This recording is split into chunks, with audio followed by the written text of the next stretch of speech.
Hi friends, welcome to mini blog. চলে আসলাম আর একটা নতুন ভিডিও নিয়ে। সবাইকে প্রথমেই জানাই শুভ নববর্ষ। জানি ভিডিওটা দিতে অনেক দেরি হয়ে গেছে।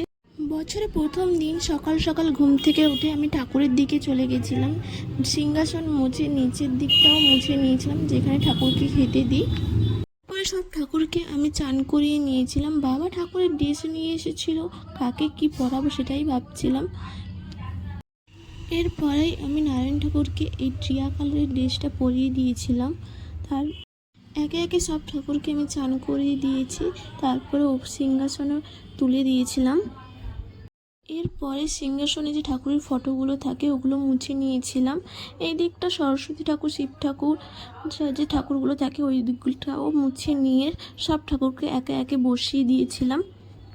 আমাদের নিয়মে আছে পয়লা বৈশাখের দিন সব ঠাকুরকে সরিয়ে মুছে চান করিয়ে নতুন ড্রেস পরাতে হয়।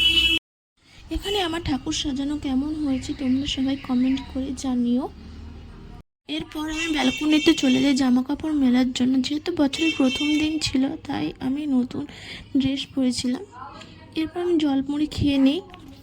এরপর আমি রেডি হয়ে নিয়েছিলাম বিরিয়ানি আনতে যাওয়ার জন্য। আমি আমার বর, দাদাভাই বিরিয়ানি দোকানে আমরা গেছিলাম বিরিয়ানি আনতে। তারপর সন্ধ্যের দিকে আমরা চলে গেছিলাম হলদিরামে মিষ্টি কিনতে। আমরা মোট মিষ্টি অর্ডার দিয়েছিলাম 50 প্যাকেট। ভিডিওটা এই পর্যন্ত। যদি ভালো লাগে লাইক, কমেন্ট, শেয়ার এবং সাবস্ক্রাইব করবে। টাটা।